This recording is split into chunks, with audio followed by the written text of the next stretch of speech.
मुंशी प्रेमचंद जी की कहानी गुब्बारे पर चीता। मैं तो जरूर जाऊंगा, चाहे कोई छुट्टी दे या ना दे। बलदेव सब लड़कों को सर्कस देखने चलने की सलाह दे रहा है।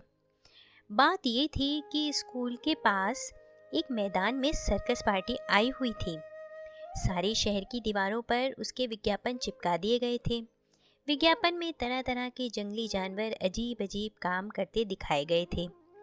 लड़के तमाशा देखने के लिए ललचा रहे थे।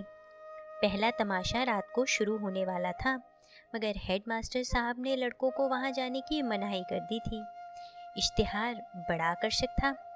आ गया है, जिस तमाशे की आप लोग भूख प्यास छोड़कर इंतजार कर रहे थे, वही बम्बई सर्कस आ गया है। आइए और तमाशे का आनंद उठाइए।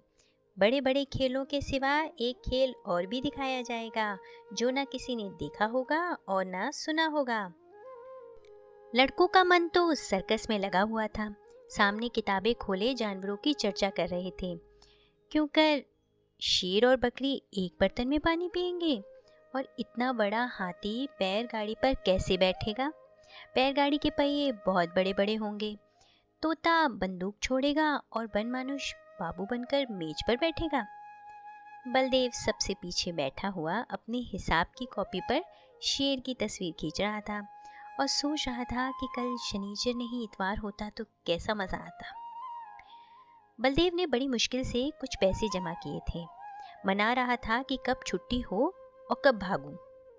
हेडमास्टर साहब का हुक्म सुनकर वह जामे से बाहर हो गया। छुट्टी होते ही वह बाहर मैदान में निकल आया और लड़कों से बोला, मैं तो जाऊंगा, ज़रूर जाऊंगा, चाहे कोई छुट्टी दे या ना दे। मगर और लड़के इतने साहसी ना थे। कोई उसके साथ जाने पर राजी ना हुआ। बलदेव अब अकेला पड़ गया, मगर वो बहुत ज़िद्दी था। दिल में जो बात बैठ जाती उसे पूरा करके ही छोड़ता था। शनिचर को और लड़के तो मास्टर के साथ गेंद खेलने चले गए। बलदेव चुपके से खिसक कर सर्कस की ओर चला। वहां पहुंचते ही उसने जानवरों को देखने के लिए एक आने का टिकट खरीदा और जानवरों को देखने लगा। इन जानवरों को देखकर बलदेव मन में बहुत झुंझलाया। वो शेर है, मालूम होता है महीनों से इसे मलेरिया बुखार आ रहा हो। वो भला क्या 20 हाथ ऊंचा उछलेगा। और ये सुंदरवन का बाघ है, जैसे किसी ने इसका खून चूस लिया हो, मुर्दे की तरह पड़ा है। वाह रे भालू, ये भालू है या सुअर, और वो भी काड़ा, जैसे मौत के चुंगल से भाग निकला हो।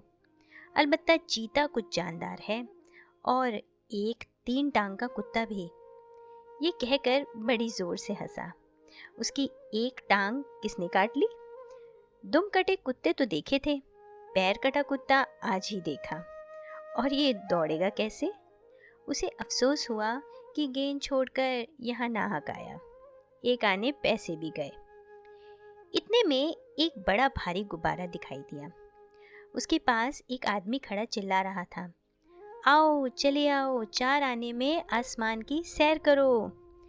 अभी वह उसी तरफ देख रहा था कि अचानक शोर सुनकर वो चौंक पड़ा। पीछे फिरकर देखा तो मारे डर के उसका दिल कांप उठा। वही चीता न जाने किस तरह पिंजरे से निकलकर उसकी तरफ दौड़ा चला आ रहा था। बलदेव जान लेकर भागा। इतने में एक और तमाशा हुआ। इधर से चीता गुब्बारे की तरफ दौड़ा। जो आदमी गुब्बारे की रस्सी पकड़े हुआ था, वह चीते को अपनी तरफ आता देखकर बेतहाशा भागा। बलदेव को और कुछ न सूझा तो वह झट से गुब्बारे पर चढ़ गया। चीता भी शायद उसे पकड़ने के लिए कूदकर गुब्बारे पर जा पहुंचा। गुब्बारे की रस्सी छोड़कर तो वह आदमी पहले ही भाग गया था। वह गुब्बारा उड़ने के लिए बिल्कुल तैयार था। रस्सी छूटते ही वो ऊपर उठा। बलदेव और चीता दोनों ऊपर उठ गए। बात की बात में गुब्बारा ताड़ के बराबर जा पहुंचा। बलदेव ने एक बार नीचे देखा तो लोग चिल्ला चिल्लाकर उसे बचने के उपाय बताने लगे, मगर बलदेव के तो होश उड़े हुए थे। उसकी समझ में कोई बात ना आई। ज्यों ज्यों गुब्बारा ऊपर उठता जाता था, चीते की जान निकली जाती थी। उसकी समझ में ना आता था कि कौन मुझे आसमान की ओर लिए जाता है। वह चाहता तो बड़ी आसानी से बलदेव को चट कर जाता, मगर उसे अपनी ही जान की फिक्र पड़ी हुई थी। सारा चीतापन भूल गया था। आखिर वो इतना डरा कि उसके हाथ पांव फूल गए और वो फिसल कर उल्टा नीचे गिरा। जमीन पर गिरते ही उसकी हड्डी पसली चूर चूर हो गई। अब तक तो बलदेव को चीते का डर था, अब ये फिक्र हुई कि गुब्बारा मुझे कहाँ लिए जाता है। वह एक बार घंटा घर की मीनार पर चढ़ा था। ऊपर से उसे नीचे के आदमी खिलौनों से और घर घरौंदों से लगते थे, मगर इस वक्त वह उससे कई गुना ऊंचा था।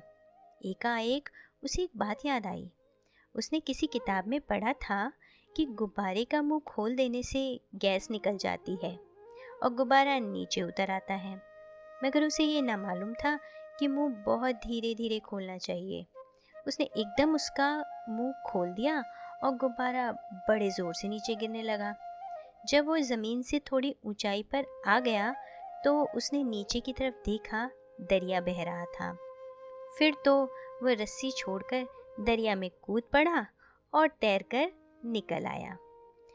मुंशी प्रेमचंद जी की कहानी गुब्बारे पर चीता। कथावाचक निधि सहगल।